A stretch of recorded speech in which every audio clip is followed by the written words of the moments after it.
it's sort of, you guys know the game where you lose when you think about the Yeah. Yep. game. That you can think of that as having sort of ruined your life, and that every once in a while you're just gonna get really mad at it.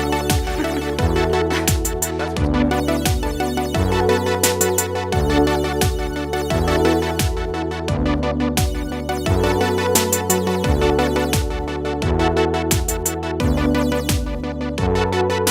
Hello and welcome to What's on the Fourth Floor. I'm your host Carter Walford, together with my co-hosts Claire Weekly. Rebecca Fitzgerald. This is episode 3 of season 3, probably, if everything goes to Probably. plan. If this goes out in the right order. If this goes out in the right order. So don't hold us to that, audience. But we're going to jump right into it with what's with that. And I have to put out a little disclaimer before talking about this, in that it might, in some small way, ruin your life to talk about this and hear it. It's sort of, you guys know the game where you lose when you think about the game. Yeah. Yep. That you can think of that as having sort of ruined your life, and that every once in a while you're just going to get really mad out of nowhere because you're going to think about the game. That's what's going to happen here. Like you just made us remember. Yeah, we've all lost the game, Oh. including you, listener. But we're going to talk about sub-vocalization. Have you guys heard of this phenomenon? It sounds vaguely familiar, but I Okay. have no idea what it is. Well, sub-vocalization is when you guys read every once in a while. You've read the written word before in your life. Of course. Yes, we're literate. So there are a couple different ways of reading, and some people, when you read, do you hear a voice in your head like reading the words that are on the written page? Only when it's like dialogue, Okay. and then it's what I imagine the person's voice to be. Oh, that's weird. I haven't like heard the oh. person. Whose voice is it? And there's all these I questions. you have can ask heard of about this like phenomena before, and now I don't know what happens when I read. I can't think Uh-huh. of There- how it the- normally goes. If you can't like think of doing it, you probably don't.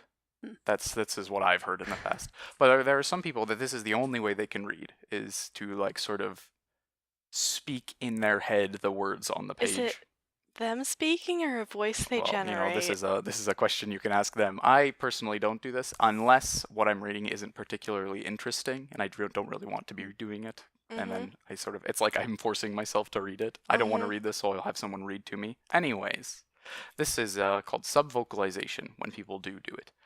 And I have a bit of a problem in that whenever I start reading something, inevitably I'll start thinking about sub-vocalization because I've thought about it before, and then I can't not do it, and it's very annoying, and like it slows down my reading because now I see how this ruins our life. Mhm. Next time Yeah. we're reading, every and this time is you're gonna reading, you'll happen start now. doing it, and then you'll start thinking about it, and then because you're thinking about sub-vocalization, you're not thinking about what you're reading, and you'll have to go back and read it. This happens every single time I read something now, and maybe it'll happen to you too now, and that would be unfortunate.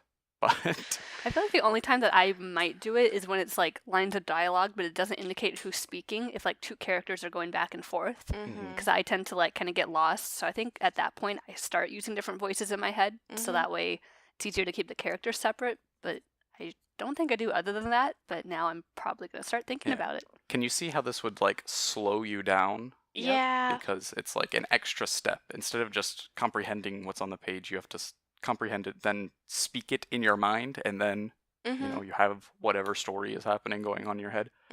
Do you guys, when you're reading, a narrative story, imagine what the place and people look like in your head while you're doing it? Yeah. Yeah, I try to usually.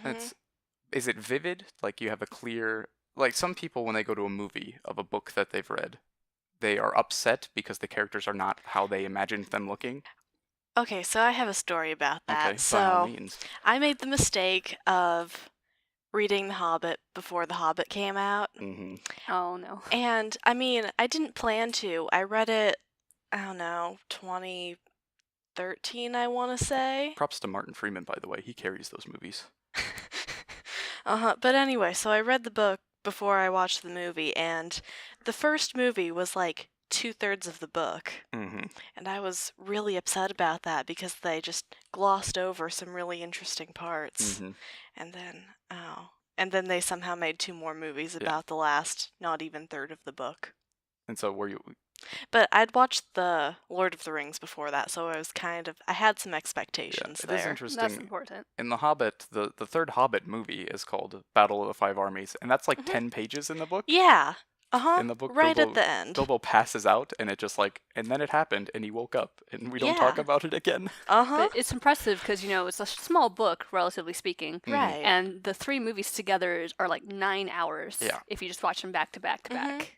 It's like, I suppose I could read this book in 9 hours, so it makes sense that you can get a movie out of it.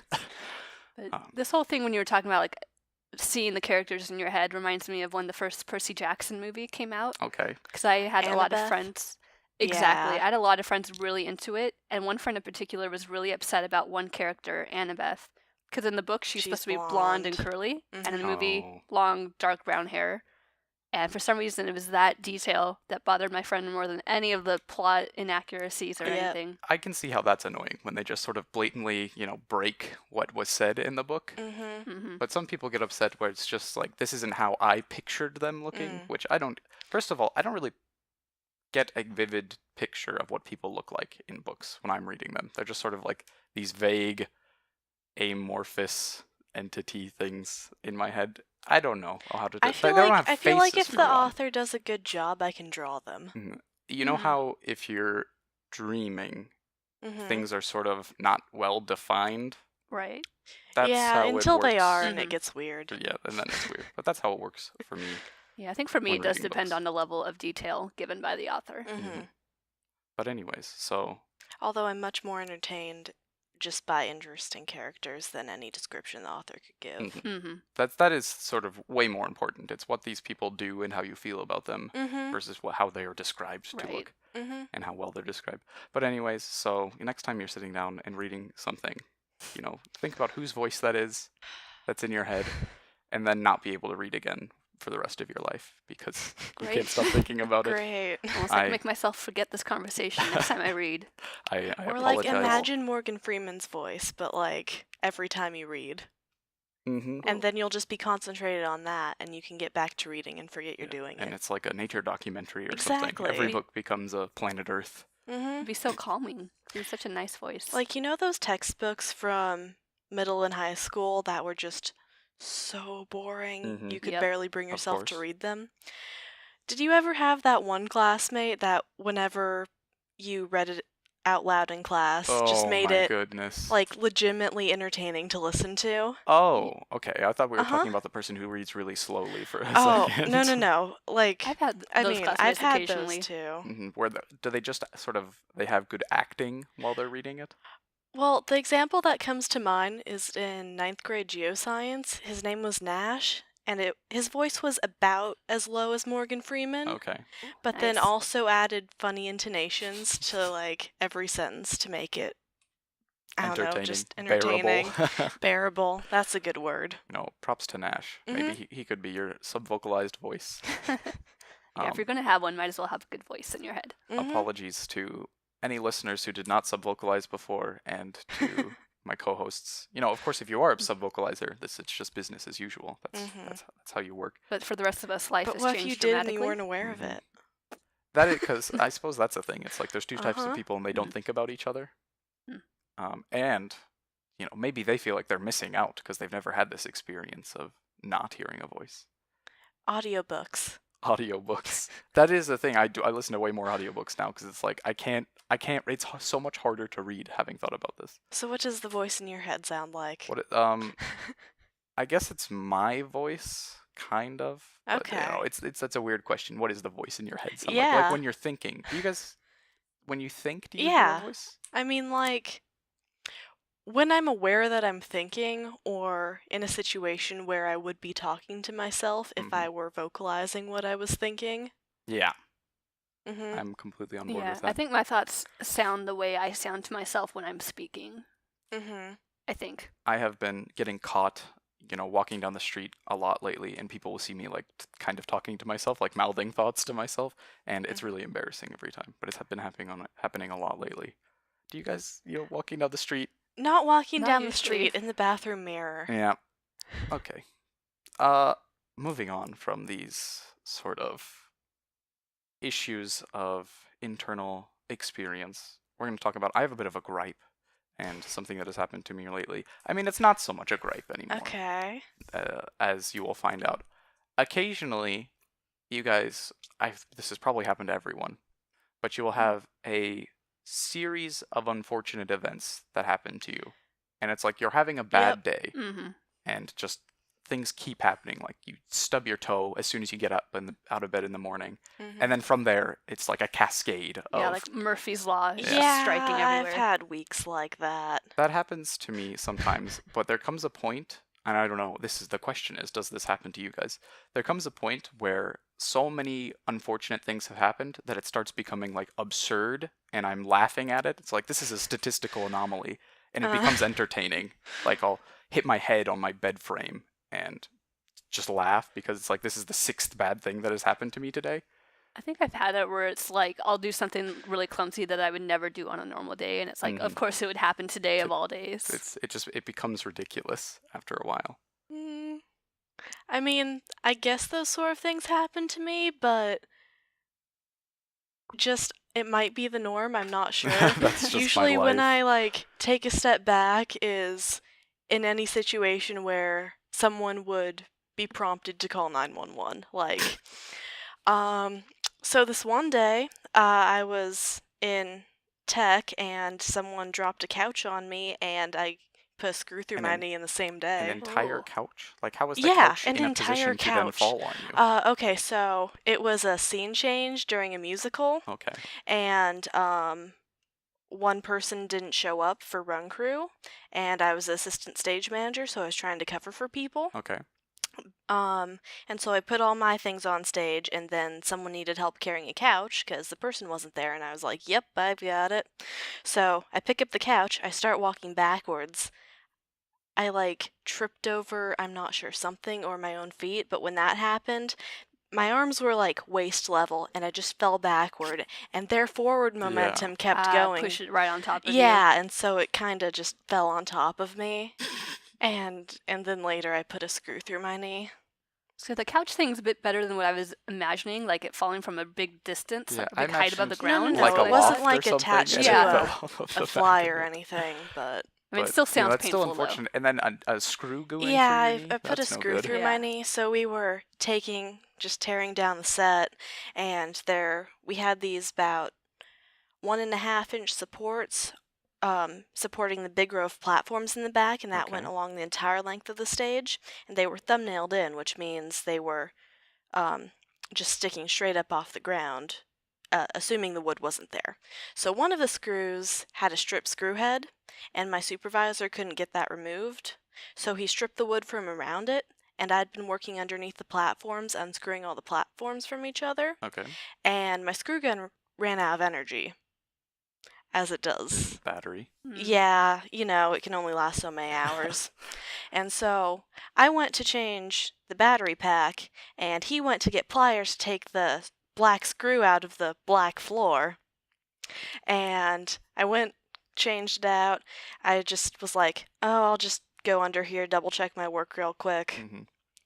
I was standing up, and then the knee I ended up putting all my weight on was like right on the screw, and the worst part about it was it went in screw head first and like tore its way through from there. It's almost like a barb effect. It's wider at the end. Yeah, it's a lot wider and flat at the end, so that's the part that actually tore through. It's good to ask, but how far in did it go? As far as it could. So like, I mean, it was a 2.5-inch screw, but it was like an inch into the ground, so partially screwed in. So that was not the most fun day. My bad day that I was going to talk about is maybe going to seem like a bit of almost slapstick, Three Stooges-esque compared to that. It all started when I went to, I am now in the routine of filling up my thermos of coffee at the dining halls every morning, which I don't think you're technically supposed to do, but... I've seen people do it all the time. Yeah, that's where I'm at too. But I went to this was sort of one of the first times I was doing this. Oh no, this was recently actually. But I walked to the dining hall and walked in and went to grab my thermos out of my sort of cup holder thing that you have on a backpack. Didn't have it. Didn't have a cup, so I had to just leave and go to class coffeeless, which is, an awful state of affairs. And so after class, I got back to my room and went over to my Keurig, to make a cup of coffee because I hadn't had one yet. And my Keurig is my bed is lofted and my Keurig is on a desk underneath the bed. And so you know, you go in and you tinker around with everything you need to be doing and start it off. And then when I went to stand up, I was still like partially under my bed, and I smashed my head on the bed frame, of course, as you do. And then, so I made my coffee, put it in the thermos, went to my next class for the day. And when I got back to my room, I had realized that I had the thermos in the cup holder thing on the bag, and then I put the bag on the ground, and it was sort of tipped over. Oh. And I hadn't closed the thermos all the way, and so I got back to my room, and everything in my bag was covered in coffee, including my notebook. And as you know, I have exactly one notebook that everything is in. And so, fortunately, I didn't have too much work in this. I have my notes, but I've never looked back at my notes before. They're like for writing down once, and then it helps with memorization, and that's it. But I did have, you know, a few hours of work represented in this notebook that I just threw away because we were at absurd point after that. There were a couple, like the floors were wet because it's been sort of melting snow around here recently. So I earlier that day, I think it was when I was walking in to get my coffee from the dining hall, I like slipped and fell on the ground. And so we are at absurd already, and so my notebook is ruined, and I just threw it away because I'm like, whatever. I'm done with today and all the bad things. I could have maybe salvaged some of the work, but or I was take over a picture of it.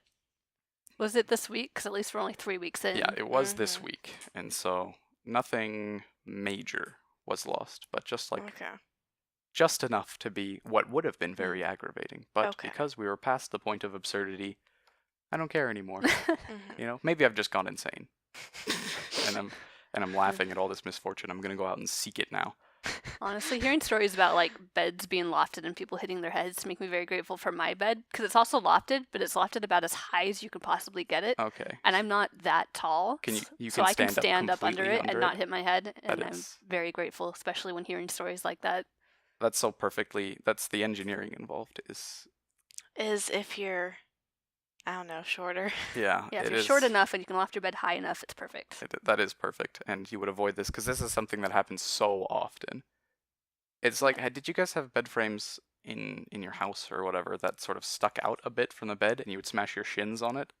This is a common thing. No, but I have for this some one people. table that's like every single day, if I'm not completely awake, without fail, I will hit something on it. And so, I guess the moral of these stories is that listeners, you know, sometimes unfortunate things are going to happen. You're going to stub your toe. You're going to get a screw put through your knee. Yeah. Maybe that one isn't so common, but Hopefully not. But it's okay. You know, you're not alone. It happens to everyone, and I'm terribly sorry that you can't read a book anymore. But with that, we're out of time for our first segment. Join us in a couple minutes for segment 2 in the news.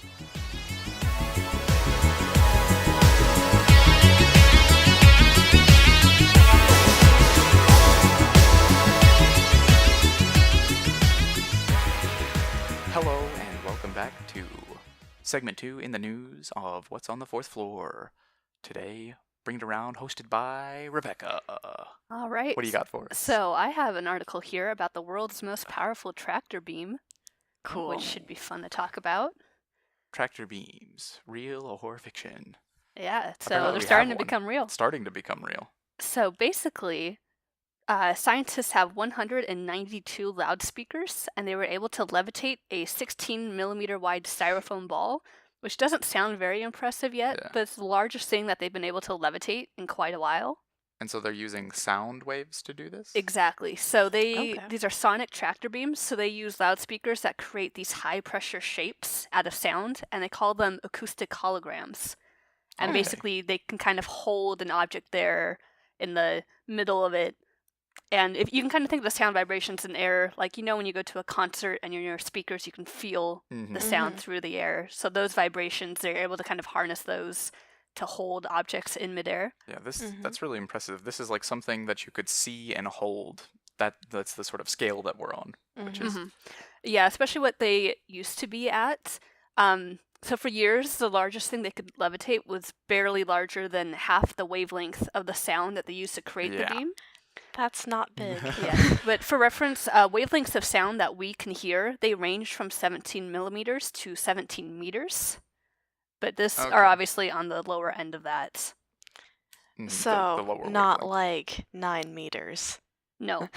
No, considering the 16 millimeter ball is the largest thing they've been able to do. They've been Okay. using more high frequency, Yeah, but smaller wavelength we're on sounds. the level that you don't need microscopes to see what we're levitating. Which so we're that's getting nice. you know, today styrofoam balls, Tomorrow, the people. world, people. Yeah, that's actually where this is You don't- ending up at. You don't is really need to people. levitate Oh, the world, nice. I suppose. 'cause No, it's in that space. that doesn't work. That would be impressive though, because they have these speakers arranged like this large, wide ring, and they're all Mhm. pointing towards the center, and it creates the sound in the middle. And so it used to be that they made a single vortex from 52 speakers, Mm-hmm. and that they could get objects up to 1.6 millimeters in diameter suspended then. But then anything larger would just spin out of control and get thrown out, which was a big problem that they were having.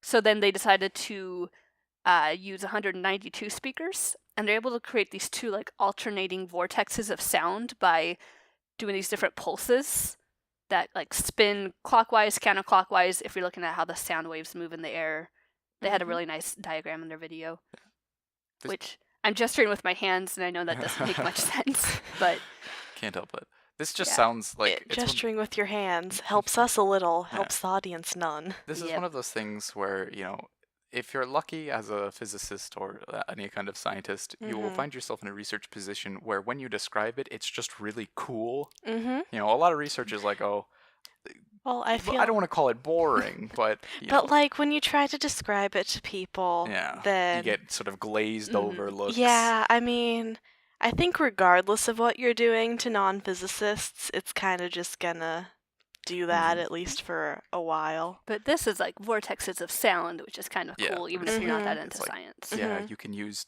rock and roll to move stuff. Essentially, sure. Essentially, maybe you probably have to have Yeah, the chaos of a song might not work so well. Probably but not. you can create a fun story that people actually care about. yeah. So they were using these vortexes of sounds. They're like spinning different directions. That kind of cancels out the spinning of the objects, which Mhm. really stabilized it, which let them levitate objects 10 times the size than what they were used to. And so they're hoping that eventually, if they can really perfect this technology, they can make it really big and levitate astronauts in it to simulate zero gravity, Okay. Oh, which would be a nice. really interesting application. Instead of just giant swimming pools and the vomit comet. Putting weights on their feet and put them in the deep end. Because that was one thing I was thinking about, is that this couldn't work in space because you need sort of a medium for the Yeah, you sound need to be air. traveling through. Mm-hmm. And so, well, I guess you don't need to levitate things in space. Right. So, Yeah, but this would be Fine. great for training, giving them a better idea of what it's like to move in that environment to simulate it Mhm. a lot better than we can do right now. yeah, because it is Mhm. sort of almost, it's on the order of like incomprehensible. Like you can kind of get it. It's like Well, I mean, like, if you try to think about, the fourth G-forces dimension or are a something, lot different you than. can't think about it. Mm-hmm. And so something that you've lived in since you were born, and then just trying to imagine that being gone is a hard thing to do. hmm Mm-hmm. I mean, right now I think they have something called the multi-axis trainer, which is basically like a ball that they spin you in. Yeah, and then they do have those airplanes that like fly up and then dive down, so Yep. everything Yeah. starts floating. But this Vomit would comet. be longer lasting. Mm-hmm. Yeah, you can sort of, Not as just long a as you few want, minutes of really. weightlessness. Mm-hmm. And it's interesting all this sort of, because artificial gravity in space is made by sort of spinning Mhm.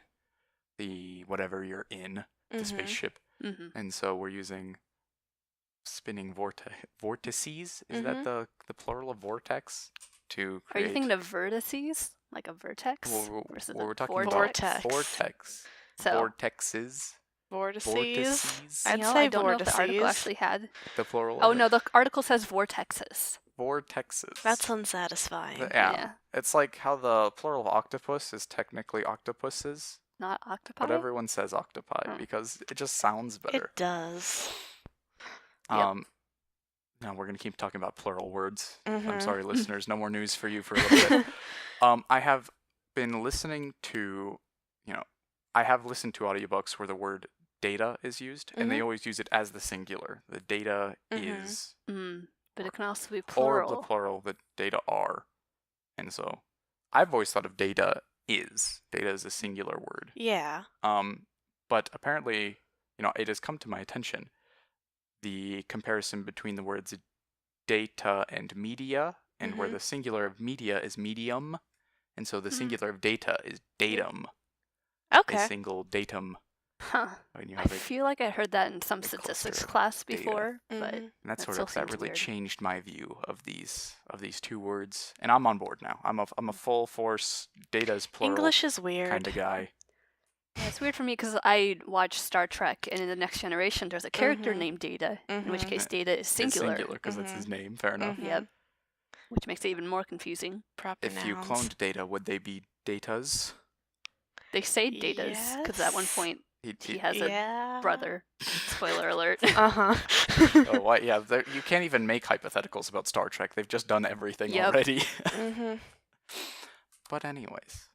So yeah, sound levitation. Sound is a thing. levitation is where we came from. Yep. I also have a bit of a newsy article today, Mhm. and it's over something that we haven't. I'm surprised. We talk about Elon Musk every week, and so we've Didn't we give him a nickname one week? Mr. Muskie, but Yeah. that hasn't actually happened in a released podcast. Oh, so you heard okay. very first, listeners. Mhm. Elon Musk will now and forever be referred to as Mr. Muskie. Anyways, this is not about Elon Musk. This is about a topic that I'm surprised we haven't talked about yet on our science podcast, and that's quantum computing. And so there's been a development recently in the quantum computing world. Professor Levin Vanderspin of QU Tech, that's sort of the qubit. When you're talking about quantum computing, you put QU before a lot of different words. So the Q Tech and Kavli Institute of Nanoscience, which is in California, they have recently discovered a way to couple the spin of an electron to a photon. And so they can now use the principle of quantum computing is that you use quantum properties like spin of an electron to convey information as your ones and zeros in computing. And a big problem with this is that you could not communicate the information of an electron spin across vast distances. They could only sort of talk to their neighbors, which Just is to a problem. clarify real quick, so an electron, they can spin two directions, right? They can have up or down spin, and this is not spin in a literal sense. They're not like rotating. It's like color. Yeah, it is a sort of concept that you just have to think about an electron. It's like you couldn't sit down and say, what is charge? It is just a thing, a property that these things have, and you can talk about it and do math with it. But to ask what it is fundamentally, like what is mass, it doesn't really matter. It's just a thing that A thing electrons that have. is. Yeah. So anyways, they have been able to recently couple these electron spins with photons and then sort of adjust, the wavelength or what have you of the photon. And so now they can communicate this information of the electron spin over vast distances because they, shoot the photon that is changed in some way because of the spin. And so that is a big sort of milestone in quantum computing. There was a problem and now there is no longer. We're not there yet, and it talks about how the Professor Vanderspin's group has been using silicon in their quantum computers, and they've been using electric fields through the silicon to sort of isolate electrons and change their spin and what have you. But, to avoid going too dense, we're going to start talking about now. To avoid going too dense after we've been talking about the science of, quantum electron spin, we're going to start talking about quantum computers just sort of in general and what they might mean for society. Okay, good. 'Cause I was going to ask like what their goal is with quantum Well, computing. quantum computing is just sort of creating more powerful computers, and that you can have, they call it parallel computing, and you can have sort of one qubit, which is the comparison to a normal computer's bit, Right. doing sort of several calculations at once because of the superposition of these things. And so it would be such a massive ramp up in computing power that I liken it to, nobody in this room is quite old enough to remember a time where computers weren't a thing, but maybe some people in the audience are. Remember a time before computers. When And they were so- just adding machines. Yeah, it will be that level of a revolution once quantum computing becomes a big thing. Adding machine to the computers we Yeah. have now It is an so- equivalent It's quite a to big computers step. we so have many now to orders quantum of computing. magnitude more powerful calculations being done. Mm-hmm. And so I think that is it's one of those things where you can't really imagine what the future looks like. You know, like we have near future, you know, Back to the Future or Mhm. Black Mirror, as we sometimes talk about on this, where you sort of try to imagine what the future looks like, Mhm. but you are always going to be completely off. Mhm. Like no one Yeah. predicted the smartphone. You know? Right. You can't know what the future is going to look like, and it's because of how rapidly human technology advances. Mhm. At what point is the technology going to take over and we start serving robot overlords? Is I think the real question. That is something that Mr. Muskie is working on. Mhm. He's got a small fortune invested in the AI control problem, The technological singularity will soon be upon us. and it's it's just it's something that you've thought about before, but Yeah. I'd like us all Mhm. to sit down for another second, and we went But from the first airplane and how Mhm. goofy they looked Right. and how they could fly 30 meters or something to it's being like a on super space, kite. and Mm. being on Mars in less than 100 years. Which is impressive. Mhm. And so it is unfathomable to think about where the human race is going to be in 1,000 years from now. Mhm. Yeah, it's weird thinking that like they could look back to where we are today and we're going to look so far behind. Yeah, we'll look like, Mhm. Stone Age Like, civilizations. how did you Yeah. survive? Yeah. Right, because kids today are like, how did you survive without internet? How So did you then- survive without indoor plumbing? So then what do we not have right now that Yeah. in the future they're going to wonder how we're surviving? How did you survive without farming and irrigation and the steel plow? Uh-huh. So it comes back to the question of, if you could, would you go 1,000 years into the future? Because, you can imagine. Can we go back? No, not for this question. This is becoming a What's With That part Yeah, 2. but That's what's happening. Wait, so you're going forward and you're getting stuck there? You're going 1,000 years into the future, and so you can imagine that life is going to be a lot more, I don't know, convenient. Maybe there are a lot of Maybe. things. It's like Or we live in the dystopia that we created ourselves. One of those. okay. Well, I wonder like how they would react to your presence there. Because if someone from 1,000 years ago came Yeah. here, people would be fascinated. Uh-huh, and they'd be like, wait, what, you had a cavity when you were 6? How did that even happen? Are there certain like- luxuries that we cannot fathom right now that would exist 1,000 years from now? Wait, are we living without the future equivalent of indoor plumbing, and it would be so nice I mean, to possibly. jump forward? Maybe like internet can get streamed straight to your brain, and here we still have to use Mhm. computers to access it. And so you have to sort of Mhm. weigh these considerations against. It would just be so different that you might like go insane looking around. I mean, can you warn people, like, that you're going to the future and not coming back? Let's warn people like in the current time, like go tell Mhm. your friends and family I'm going Mhm. to the future. Mhm. Sure, yes, you can tell people about that. And let's imagine, for the sake of simplicity, that people in the future can speak English. Or, have a universal translator Yeah, or something. you're right. Maybe that wouldn't be. See, every Uh-huh. problem you Uh-huh. might think of Oh, is yeah, like, like, how can you- they've probably solved it by then, so Mhm. that's not going Or to be be a problem. like, whoa, what's this ancient language? But it's like Yeah.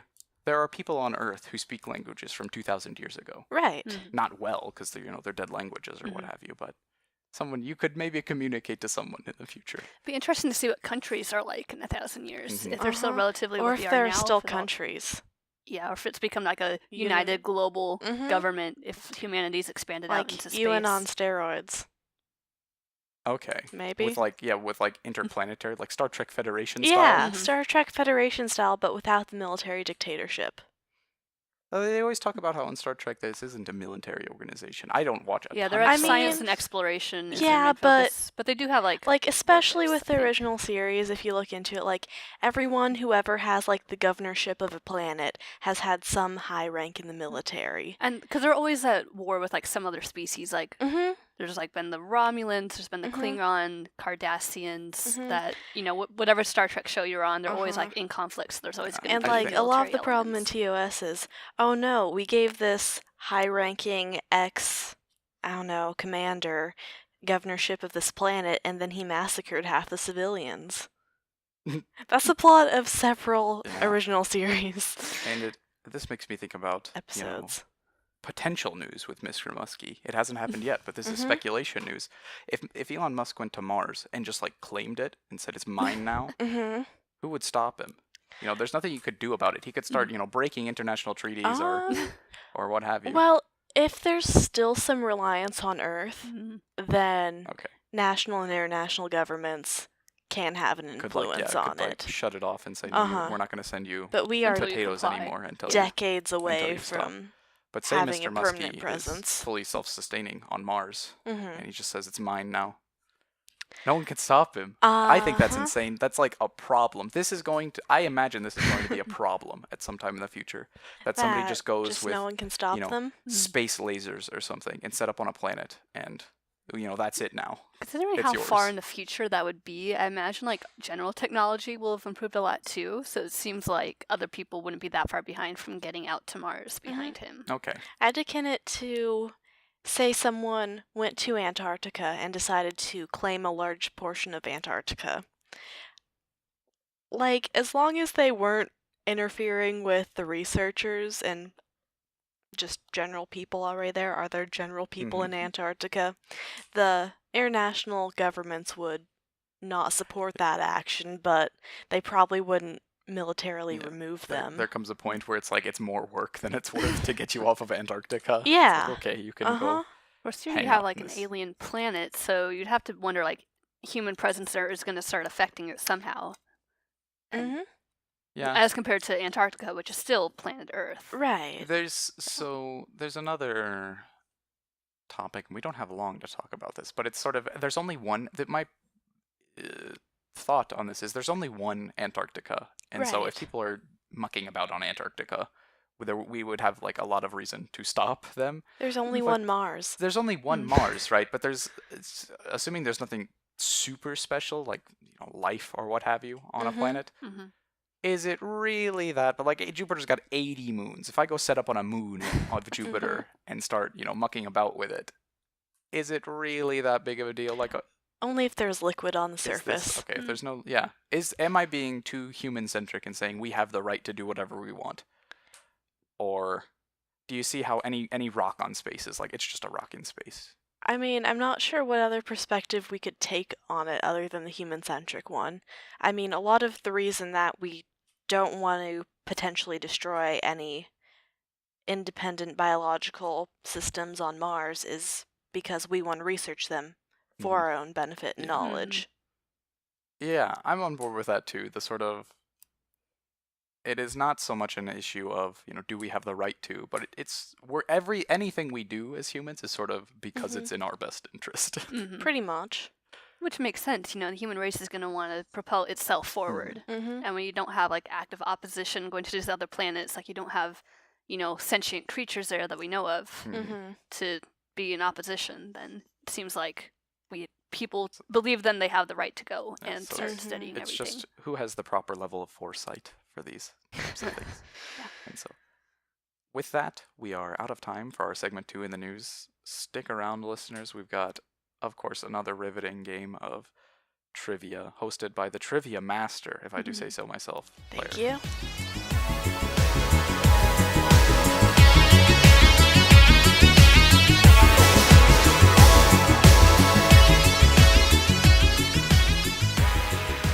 And welcome back to segment 3, What's on the Fourth Floor, with Trivia Game Master Extraordinaire Claire Weekly, leading us in Color Trivia 2.0. Sounds Color like a very Trivia colorful game. round 2. Mm-hmm. And we'll see if we get any of them correct. I'm just excited to finally be able to participate Yeah. in one of Claire's trivia rounds. Thank you. Thank you very much. Oh, you know that one time where, who was it? Was it you that with the superheroes? Yes. And then you gave Ethan and I both a guess. That was the first ever Which One's the Fake. Mm-hmm. We're calling back to that was episode 1 Mm-hmm. of What's on the Fourth Floor. Mm-hmm. Yeah, it was a choice of 3, and I gave you both a guess. And Uh-huh. you both got it wrong, we right? both got it wrong. It is uncanny how often we are wrong here on What's on the Fourth Mhm. Floor. But in the pursuit of knowledge. In the celebration of that, I'm going to give you the first question and you both have a guess All at right. it. Because I have Who's guessing first? who wants to guess first? There's a bit of game theory involved, because it's like if Mhm. I miss, you have a much better chance. But there's also Mhm. the chance that I just hit it and get it right the first time. That's true. I'm gonna go But that first. seems like a small You're gonna go chance, first? considering gonna this go track first. record of the show. There's probably a correct answer as to whether you should go first or second, but I'm not gonna do the math. Okay. Your options are blonde, James Blonde, as a shade of yellow, party gras, as a shade of green, and touchy tealy, as a teal. Okay, so one of these is a shade that you went to Home Depot, am I correct? Yes. And you found a shade of paint that was called one of these. Yes. Blonde, James Blonde, Party Gras, or Mhm. Touchy tealy? Yep. Touchy Tealy. I'm going to guess that Blonde, James Blonde is the real color. Is the real color. What's your guess? Ooh, well, I was gonna guess that as well, but I feel like I need to guess something different. Yeah. Okay. So I'll go touchy tealy. Touchy tealy is the real color. Wait, is one real or is one fake? One's real. One's real. Oh, I should qualify that. okay. Sorry, I was going at it thinking one was fake. Okay. Oh, so I guessed the least realistic to you. Right. Okay. Hmm. So I think I'll go with party gras. We have differing opinions. Party of gras is real, you think? I'll go with that. And I'll kick myself if I just changed it. You're both wrong. It's Oh it's my touchy goodness. tealy. Okay. I should Well, modify I first mean, answer. fortunately, I have more questions. So Well, you know what? Let's we have very differing opinions of the color naming community so at close. Home let's Depot. go to the yellow, and if neither one of you get one right when we're through the yellow and the red, then we'll go back to giving you both a guess. How's that? Okay, Carson, I have the next question. So your options are this time I you're know. guessing which one the fake is. Yeah, listeners, if you caught that too. This one's So back okay. to Identity which one's the crisis. fake. Which one's the fake? Yes. Yellow, it's me.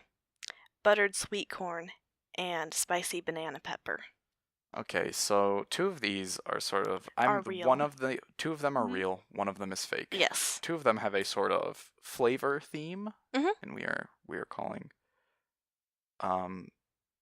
And so that leads me to believe that the two flavor themes are both real things because this is at least one of them is real. So At I think least it's one true. of the flavor things is real. at least one of the flavors is real. So I think that becomes flavor naming now has a precedence in Mhm. the color naming community.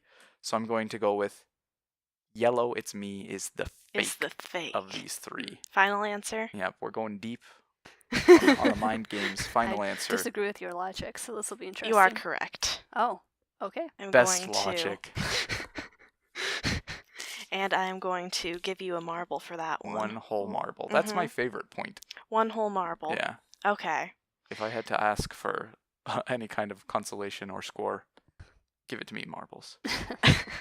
Okay. Next question.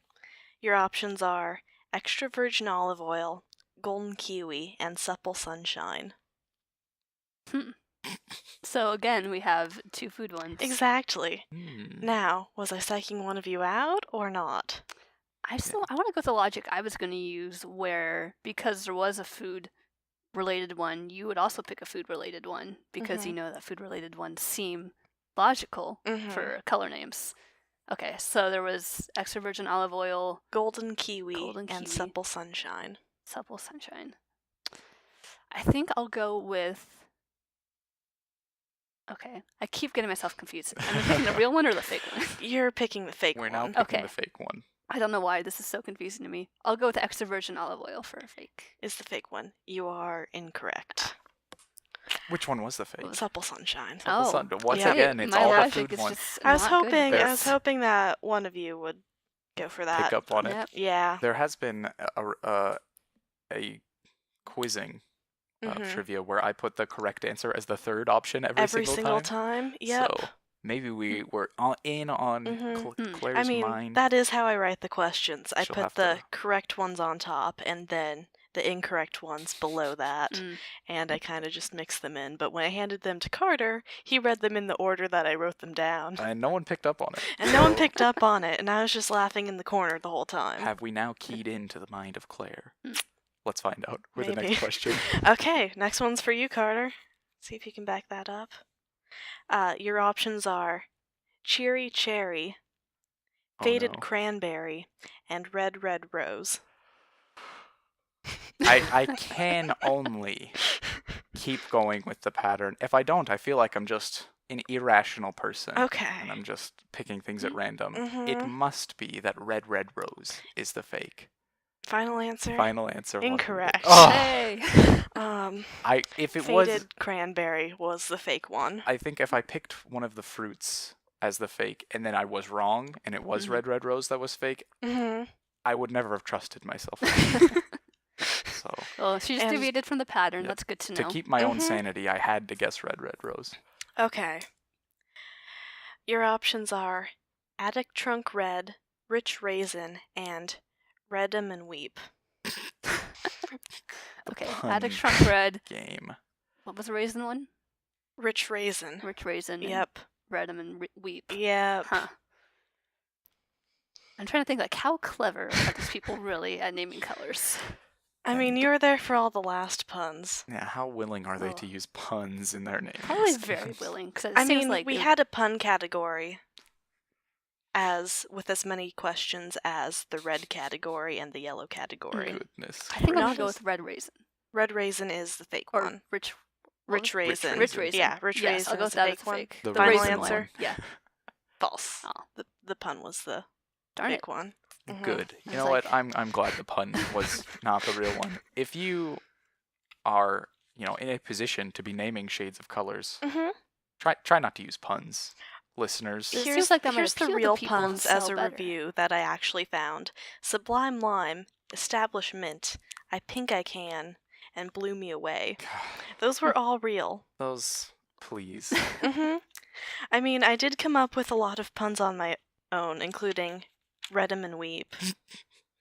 And was then, good. then a Mhm. couple science ones. Molly Cool Blue, Alkalines of Trouble, Alkalines of Mm. trouble. Mentosis. So we are at. What's the score? You have a marble to marble. not? I have no marbles. Yeah, you have a marble. Okay. Next question is for Carter. Yes. Not Carson. No. Yep. Okay. Your options are barista, warm gray flannel, and steel teal. Barista. Yeah, barista. It's a shade of white. Okay. Or is it? Or is it? Dun dun dun. I say as if it's the real one. Okay. Possible. So I forgot the other two other than barista. I'm Barista, so warm keyed in on gray it. flannel, Warm and gray steel flannel. teal. Steel teal I've heard before. Okay. That must be a real color. That must steel be a teal. real color. So it's between warm gray flannel and barista. I so Uh-huh. hope it's steel teal now. It's I can't even imagine, like, barista doesn't invoke a color in my head. So if this is the name of a shade of some color, Mm-hmm. you did a poor job naming committee, because this isn't helpful at all. You think it would Okay. be brown, if anything, Yeah. because they tend to make coffee. Coffee, yeah. Barista is the fake, but it's like, what color are people? A barista's a person. It's like we're getting into race relations Final on this answer? color thing. Barista? Barista is the fake. Incorrect. Oh my goodness. Steel teal. Oh Yes. no. Okay, well, I'm happy. My credibility, it's gone. See, this is What great because I had no credibility? credibility in this game to begin with, so Uh-huh. I can only go up. It's on an Okay. even playing field. Rebecca, it's your turn. There's carotene, cozy melon, and circuit board green. I hope circuit board green is real. It seems like it would be because that's kind of a very distinctive color. hmm Mm-hmm. So I focus on that. What were the other two again? Carotene and cozy melon. Carotene Carotene is like what fingernails are made out of, isn't it? and cozy melon. Mm-hmm. And melons are like wet and cold. There's nothing cozy about a melon. Maybe if it's big enough, you did can like this? carve into it and like Yeah. endless supply of Well, I food that mean, you're living if in. it's big enough, If it'll it's start big like enough, turning into a star, and then I got fusion going on in the middle. there That'd we be a go. cozy melon. Honestly, I think Uh-huh. I am gonna go with cozy melon. Is the Cozy fake. melon is the fake one. Right. You are incorrect. Isn't it? Circuit board green. Oh, Yeah. Oh, bummer. that is disappointing. Yeah. We Sorry were- about We that. wanted it too much. It Mm-hmm. had such potential for being real. Okay. Back to Carter. We're at one knot One still. one marble. Yeah, the score to, hasn't changed to much. Zip, yeah. I'm impressed we got anything right at all, Uh-huh. honestly. Okay. Your options are amazing raisin, quaint purple, and antique fuchsia. We did have a raisin one earlier. Yes, we did have a raisin That one was earlier. real? That was if I real, remember because I correctly. guess that is false. Yes, that Okay. was. Uh-huh. As per usual, I focused on exactly one color and forgot the other two. Okay. And repeated my options. The others are quaint purple and antique fuchsia. Quaint purple. I feel, Is I believe that is a real color. is a real color. And okay. so because I believe it is a real color, I'm Mhm. going to call it out as the fake. It's probably a good idea. Yeah. Reverse. It's like the Monty Hall problem or something like that. Or Well, that's something where you have like the that. stair So, switch. Yeah. And so you're staying on I'm quaint I'm purple. switching from what I thought it was to quaint purple. Oh, that's not how And the that Monty one is the Hall fake That's problem not one. how it works, but- but Quaint purple's the fake I'm one. trying to convince myself here, all right? Well, I'm trying to make you doubt it. It It's- works, helps me. It's quaint purple is the fake. Final answer? Final answer, locking it in. Incorrect. Ah. Yes.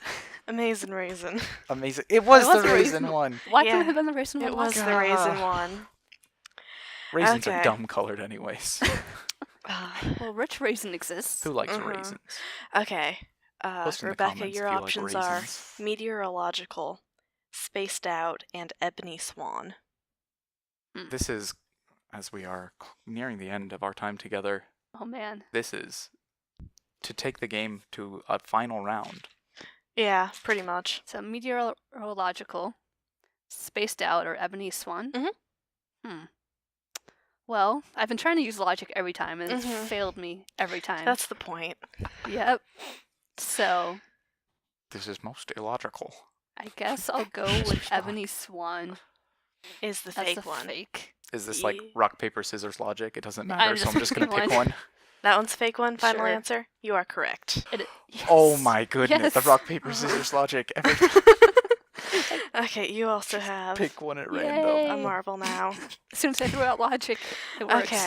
Okay. This is, listeners, this is not proper decision-making No, practice. this is not proper Unless you're on a decision-making trivia show. practice. Logic but, is usually good. This is a statistical fluke. I know this hurts. 'cause Okay. I love Please, logic. yeah. well, fortunately, I found 9 different shades of white, so that's going to be Our our next tiebreaker one. round? Yep, our Oh, man. tiebreaker Oh, round. boy. So, your options are So one of these is fake from one these? of these is fake. Are you going to say 10? I am going to Why are there say so many shades of 4. white? Oh, okay, we're going to say 4.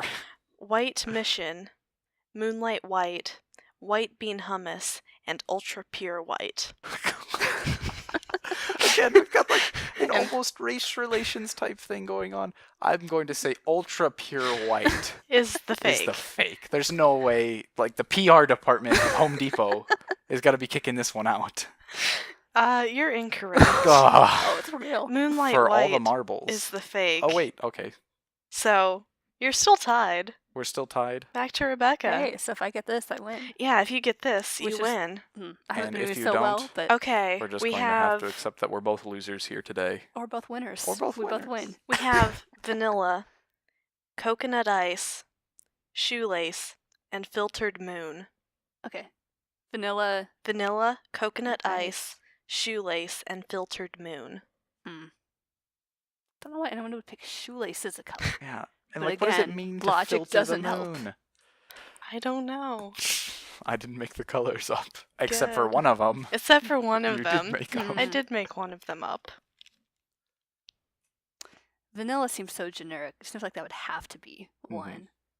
Or is it? I'm Or on is board it? with that. Yeah, you know, it's probably going to be the fake, but I don't feel like vanilla's a safe answer to say is fake, so I'll go with coconut ice Is the fake one. is a fake. You are incorrect. Is it Oh. vanilla? Yeah. Oh, Oh my my gosh. goodness. I was like, it's That's so, it. it's such a general color that it has to be a pink shade. It's over. Okay. Ugh. I mean, And with that, listeners, we're out of time. You've been listening to What's on the Fourth Floor, but what is on the fourth floor? a zero gravity Zero- chamber. Yeah, that's what but I was what thinking. shade of white is zero gravity chamber? White popsicle. How many speakers do we use to create our zero gravity? Is it At least 2. And each one is a different shade. Exactly.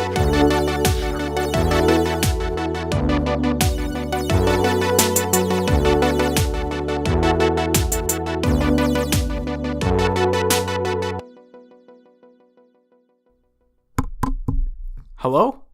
If you're still here, it's because you're looking for more. If that's the case, check us out on Facebook at What's on the Fourth Floor and Twitter at OnFloor4. Again, that's Facebook, What's on the Fourth Floor, Twitter at OnFloor4. That's at OnFloor, the number 4.